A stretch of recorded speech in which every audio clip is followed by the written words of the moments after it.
साथियों, मैं राकेश और आप देख रहे हैं हमारा YouTube चैनल। आज 23 नवंबर है और आज ही के दिन महाराष्ट्र के जो चुनाव हुए थे उसका रिजल्ट आना शुरू है और इसी दरम्यान आज के दिन यहाँ पर में गोंड गोवारी शहीद हत्याकांड का जो मामला यहाँ पर में हुआ था नागपुर में, उसी के उपलक्ष्य में यहाँ पर में हजारों की संख्या में आदिवासी गोंड गोवारी समाज के जो लोग हैं वो यहाँ पर में उपस्थित है।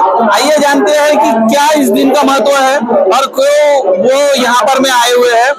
तो सर, सबसे पहले तो आपका परिचय बताइए। जी, जय जोहार। मेरा नाम सुमित गोर्जे है। मैं मुझे ये बताइए हमारे दर्शकों को कि ये जो शहीद हत्याकांड यहाँ पर में हुआ था और ये जो स्मारक बना हुआ है इसके पीछे क्या पार्श्वभूमि है? पार्श्वभूमि एक यही है सर, साफ साफ कि आज तक यही हुआ है कि इस देश के जो मूल बीज है, वहाँ के मूलवासी है, उनको आज जल जंगल जमीन के हक अधिकारों से, उनके संवैधानिक हक अधिकारों से वंचित किया जा रहा है और उनको बोगस नाम का ठप्पा लगा के जो अनुसूचित जनजातियां हैं उनको एक एक करके निकालने का और उनके जल जंगल जमीन पे षड्यंत्र, उनके जल जंगल जमीन के कब्जा करने का ये सरकार का षड्यंत्र है।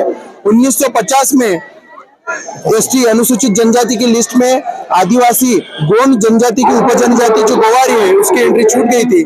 बैकवर्ड क्लास कमीशन ने 1953 में गोंड की उपजनजाति गोवारी अर्थात संवैधानिक गोंड गोवारी की जो एंट्री की है एसटी के लिस्ट में, वो गोंड गोवारी की लिंक की थी। 1985 में महाराष्ट्र सरकार ने, आदिवासी विकास विभाग ने एक मार्गदर्शक सूचना जीआर निकालकर आदिवासी गोंड गोवारी जनजाति के बारे में गलत सलत जानकारी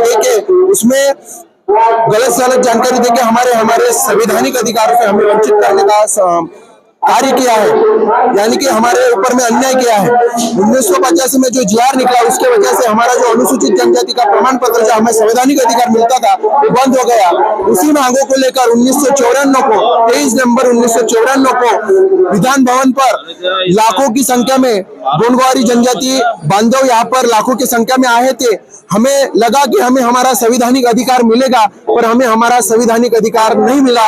हमारे हाथ में निराशाई आई और हमारे 127 बांधव यहाँ पर शहीद हुए हैं। आंकड़ा केवल और केवल 114 ही दिया जाता है और वारंवार इस देश के जो मूलवासी है, यहाँ के आदिवासी है, उनको यहाँ पर उनके ऊपर में षड्यंत्र कर उनको बोगस का ठप्पा लगाकर इस देश में उनको संवैधानिक अधिकारों से वंचित करने का षड्यंत्र है। डिवाइड एंड रूल वाली पॉलिसी देश में लागू चालू है और आदिवासियों को उनके जल जंगल जमीन से विस्थापित करने का ये बहुत बड़ा षड्यंत्र है। आज के परिपक्ष में जो सरकारें हैं वो तो विकास का नारा लगा रही है, सबका साथ सबका विकास।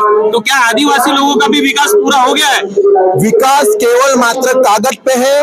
विकास अगर आप जाओगे, अगर आप आदिवासियों में आप देखोगे तो जल विकास के नाम पर आदिवासियों को जल जंगल जमीन से विस्थापित किया जा रहा है, क्योंकि वहाँ जो नैसर्गिक मूल तत्व है, उनकी जमीन है, वहां से उनको बेदखल कर वहां के जमीन पर ये हड़प रहे हैं।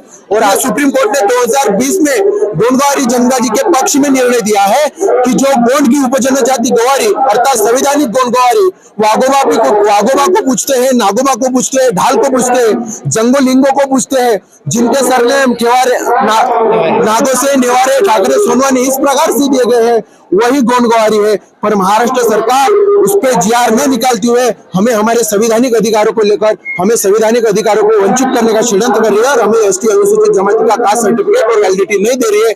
इसीलिए हमने 26 जनवरी 2024 में, यानी कि इसी साल, इसी संविधान चौक में, इसी नागनगरी में हमने अनशन पर 17 दिन का अनशन किया और सरकार पे एक बड़ा आंदोलन किया 5 फरवरी को।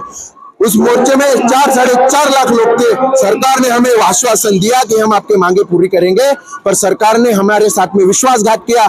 इसी वजह से हमने इस साल में विधानसभा की निवडणूक पर जो है विधानसभा का जो चुनाव है उस पर 100% बहिष्कार किया और इनको हमने इस पे बहिष्कार भी डाला था। तो हमारे साथ में यहाँ पर में लहुजी क्रांति मोर्चा के अध्यक्ष भी है। सर, सबसे पहले परिचय बताइए आपका। मैं दीपक ढोके, लहुजी क्रांति मोर्चा जिला संयोजक। सर, क्या कहना चाहेंगे, आज का जो दिन है इसका क्या पार्श्वभूमि बता सकते हैं आप? मैं ये कहना चाहता हूँ कि 23 नवंबर 1954 को जब शरद पवार साहब मुख्यमंत्री थे और मधुकर राव पिचड़ आदिवासी कल्याण मंत्री थे, उस समय गोवारी लोगों ने विशाल मोर्चा निकालकर अपने हक के लिए गुहार लगाई थी और हक के लिए लड़ने वाले गोवारी को उस समय की शरद पवार की सरकार ने उनकी हत्या की। 114 गोवारी मारे गए ऐसा बताया जाता है, मगर वो आंकड़ा 500 के ऊपर है। और ये मीडिया ने भी उस समय वो झूठ आंकड़ा वहां पर दिया है। साथियों, नागवंशी और मूल निवासी जो हमारी परंपरा है, जो प्रकृति पूजक है, गोवारी भी प्रकृति पूजक है, आदिवासी गोंड भी प्रकृति पूजक है, फिर ये प्रकृति पूजक को अलग रखा गया है और दूसरे प्रकृति पूजक को अलग रखा गया है, ऐसा क्यों?